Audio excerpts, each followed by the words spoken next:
Good afternoon, it's Kate here, your content alchemist with a bit of content gold on a Wednesday lunchtime. And this is the first in the series that I have been promising you for some time, which is to give you insights onto a number of different forms of content. So from now until Christmas, we're going to be broadcasting weekly, which is a bit of a change because I know we've been going fortnightly ever since I started, but now we're going to go weekly for a little while, and we're going to be hearing from people who are experts in their field. As you can see, because I have standing next to me, well, actually virtually standing next to me, Luke Magnay from Clout Media. Luke, good afternoon, and how are you today? Hey, good afternoon, Kate. Great to be here. Very well, thank you. Yes, it's been a busy start to the week already, and really happy to be here on your call here. So yeah, excited to be here. Yeah. Great. Well, first and foremost, Luke, did I get your surname right? Well, funny you pronounce it with a soft G, which I joke is well, technically it's the French pronunciation, being half French, so there is a degree of that. But I also jokingly at forum in my networking group say that it's a stage name. But although Magnay, I'm happy with either. Thank you. Fine. Okay, great. So, Luke, let's start by you telling me a little bit about what Clout Media does. Cool. Well, okay, so Clout Media came about a couple of years ago where I was doing a bit of video for the Scout Association, and the idea being that I wanted to give something back to the movement, and that was, I couldn't sort of be a leader as such because it takes, well, supposedly 4 hours a week is the running joke with the network. But I thought, okay, what I can do is do some videos, make little adverts for this big camp, which I was so glad to be part of, to make it available for future years. And whilst I was doing that, I was also running another business and trying to work out how can I meet and reach out to more people to tell them about what I do, how I do it, and so forth. It was a multi-level marketing company. And I discovered this concept of video marketing. I thought this is quite interesting. So I started doing some more digging. And I then became more excited about video and the marketing that can come with that than I did with a multi-level business. So I was very grateful for that. I parked it, very grateful for it. And then that's how Clout came about, is sort of the short version of that. I was doing that on a part-time alongside my IT job. And then a few changes in the family and in the life. We thought, okay, what we're going to do differently to reach our dreams and goals and ambitions. And we decided that my IT job could go and I could take Clout full time. And it was a big, scary jump, you can imagine, having done 13 years of long-serving employment, to then go do my own thing. So it's been quite a jump, but it's been really great last couple of years now. It's into its second year on full time, which is really cool. So that's how Clout came about. Brilliant, thank you. So it's all about video. Yes. Why is video so important for small businesses? I think video is really important for small businesses because Google is listening, which sounds a bit creepy, but just look up Alexa and the Echo devices, for example, because these things are always listening, and Google's no exception. We know that if you type in search in Google and all the cookies and things like that, there's a thing now called video SEO, and everyone's heard about website SEO. There's video SEO, and it's very much the same. And because Google are listening to your videos, that means your videos can be found. And I think with that in mind, it's quite a tool that small businesses are missing.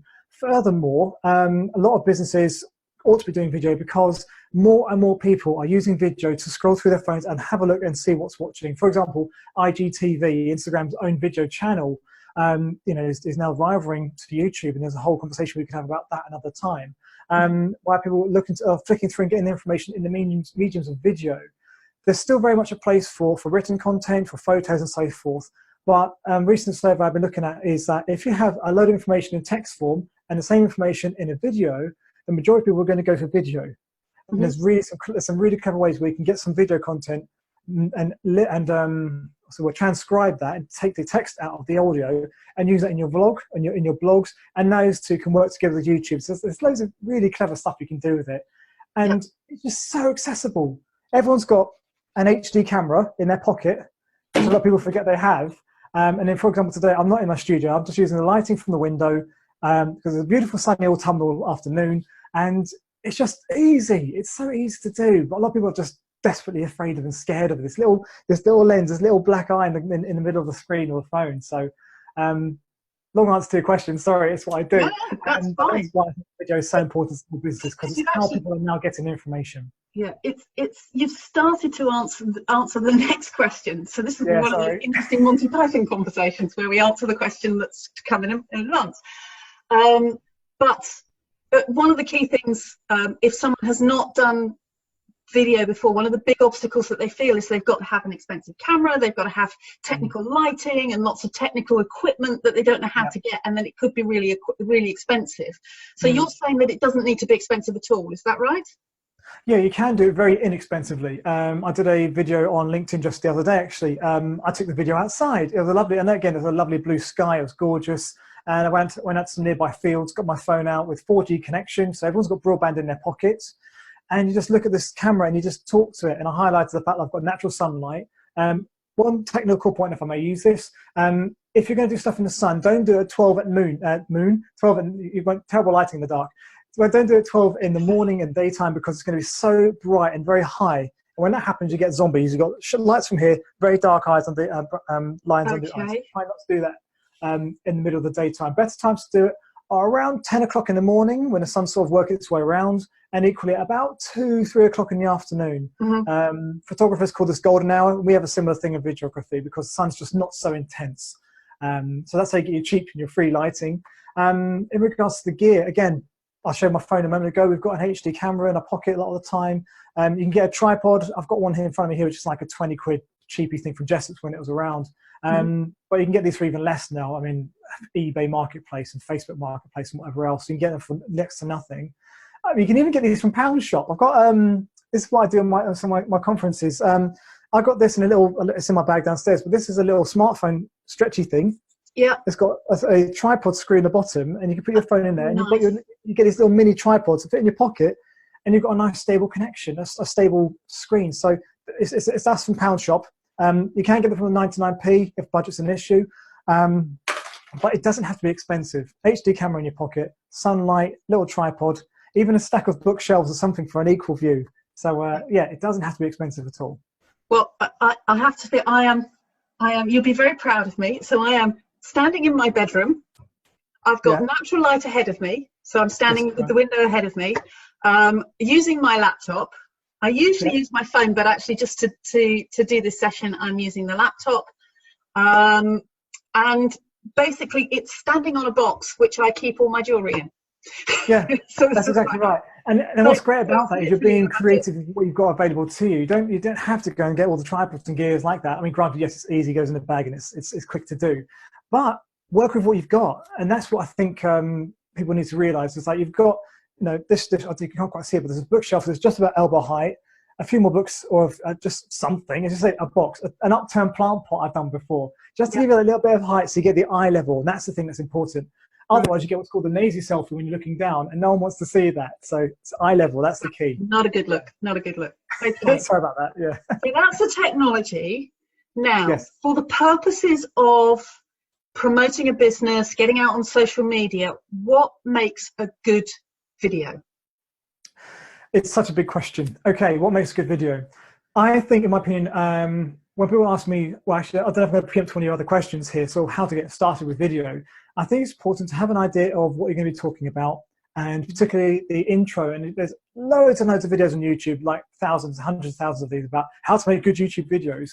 And the crux of it comes down to what I choose 5 key points. I've kind of alluded to them previously. And this is a shameless plug for what I do because I use this acronym, which is Clout. So C-L-O-U-T, and I'll go through this very quickly. C is for cleaning your lens, because when you have been on your phone for a lot of the day talking, and then you can use the front camera, that little lens up there has got a bit of let's call it a film, because it's lunchtime, we don't want to put people off their lunch. Just give it a little wipe, and you've got a nice, crisp, clean HD quality image, which is really nice, rather than this weird soft focus kind of look. So that's C, clean your lens. L, look at your lens. That's where you've got eye contact, like I'm doing now. I'm looking straight down the barrel of this. I'm just using a webcam, again, very inexpensive. So looking at your lens is important, because if you look away from your lens, I'm just looking about an inch or so away, and I've lost, now I'm back, and I've lost the eye contact, and now I'm back. Do you see how much of a difference that makes? So it's the little things like this. So clean your lens. I'm looking desperately at my lens now, because I'm really happy. It's so easily done. It's ever so tempting to look at yourself and look at yourself talking to yourself, but you do lose that connection. So you know what you look like, you know what you sound like, just look at the lens. Talk to the camera. Really, it's talk to the camera.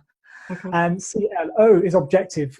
You'll see this in a lot of YouTube videos. It's almost sort of written into the YouTube contract almost. They always go, "Hi guys, welcome to my channel. In this video, I'm going to tell you about how to make 15 types of cheese from your fridge." Straight out of the gate, you've explained the objective of the video. What are people going to be learning from what they're watching with you? And what's really important about getting this sort of introduction in the first 10, 15 seconds is, like I said earlier, Google and YouTube are listening. And if you titled your video 15 types of cheese, and you're saying in the video, "I'm going to tell you about 15 types of cheese," YouTube match these up and go, "Yeah, this person is talking about cheese, bump, bump, bump." And it gives you a little bit more percentage in the search ratings and so forth. So Right. clean your lens, look at your lens, mention your objective. Yeah. What else makes a good video? You. So you is unique. Bring your personality to the video. And I think that's what's so important and so different about video. Yes, you can get fantastic written content. You get your comics, you get your Author Wilds out there. Oscar Wilde, beg your pardon. He's awful. Oscar Wilde, beg your pardon. You get some fantastic writers out there. And yeah, you can get some really hilarious and very funny blogs. And that's excellent. Again, you get some witty tweeters out there. Stephen Fry, for example, and many others. You know, some really, really good, sharp writers out there. But if you're not much of a writer, and admittedly I'm not, and sorry, Kate, I know. For me, my strength is in video. I like to talk to a personality, to a camera, and I can just chat to it quite happily, as if I was talking to a normal person, anyone else in a networking environment, a dinner party, or whatever. So you is your personality. You're bringing you to the video. And then the other thing, and I'm sure we've all seen this, is time, the T. How long should a video be? And in my opinion, a video should only be about as long as it needs to be, and not 5 or 10 seconds longer. I've seen a video. It's a bit of a cop-out question, but it makes perfect sense, because I've seen videos where they've got across their point. They've told you about the 15 different types of cheese, and then they go, "Okay, so like I was saying, right. So the first type of cheese is Camembert, which you get from the black." And it's like, you've covered this already. Why you're wasting my time now? So when you get to your punchline, call it there. Make your close. Thank you very much. Remember to comment, like, and subscribe, or whatever you close with, depending on what medium you're on. And that's what makes a good video. So I'm going to quickly recap on that one.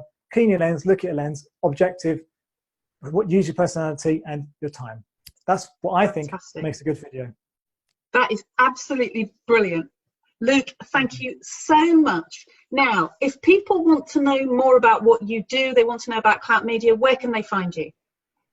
Okay, so thank you very much. I can be found at clout.media, so www.clout.media. Okay. And on all the social medias, I'm at Clout Media UK. I've got it all the same because it's just something I love to have available to me. So that's where I can be found. And I've got a contact form or reach out, DM, however people want to connect. Happy to answer questions. Fantastic. And we have also, I've tagged Luke within the post here as well, and given the link to his Facebook page there as well. Yes. So you've got everything you need if you need to get in touch with Luke.